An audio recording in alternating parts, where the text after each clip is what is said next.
Hi, I'm Major Jackson, Richard A. Dennis Professor of English. My message today is for all of us to step up, to do more than empathize or signal our virtues as caring individuals. The brutal murder of George Floyd, a black man, forces us to once again gauge how human at core are we.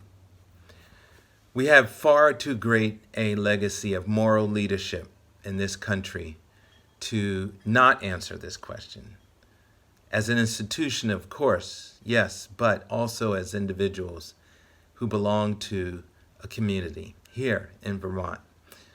Our actions reveal the extent to which we will serve as contributing members of an environment where all of us are seen as beloved and valued in the sight of each other's eyes.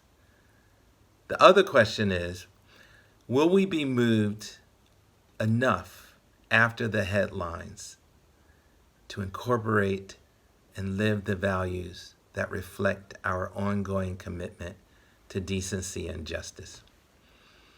This past week, I learned through a series of Instagram posts by my oldest son, who is normally silent around political issues, about his traumatic experience of growing up as a black boy in Vermont. As parents, we try to shield our children from emotional and physical harm.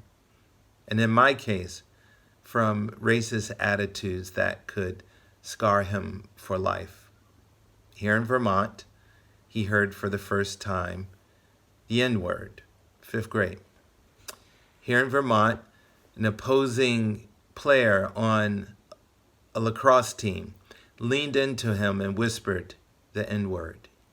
Here in Vermont, at UVM, he heard the word uttered by a fellow white student in reference to another black student. As you can imagine, I have my own share of microaggressions, and if you care enough, please, let's talk. No doubt my work has been held up here at the University of Vermont, but far too many times I too have been the subject of racist attitudes, either belittled by colleagues in ever so slight ways, or evaluated by students in harsher terms than they would use by my non-black peers. The realities of growing up and living and working, even in a state like progressive Vermont, are harsh and take a toll on one's well-being. No one wrestled me to the ground and put their knee on my neck until life spilled out of me. But listen, it is such slights and attitudes that go unchecked that created the environment that killed George Floyd. White supremacy is a disease that poisons an entire system and way of living. So, we must be vigilant.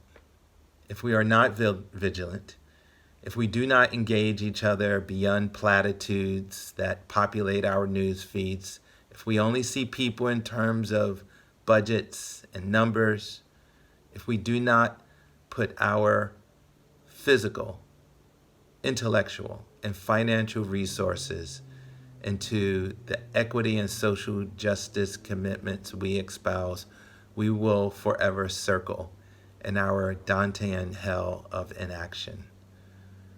As a friend recently stated, action is compassion. And these are the spiritually inflected values that should guide our decisions, from the president's office to the classroom and in between.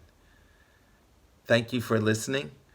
I hope you are well and finding joy in the possibility of tomorrow.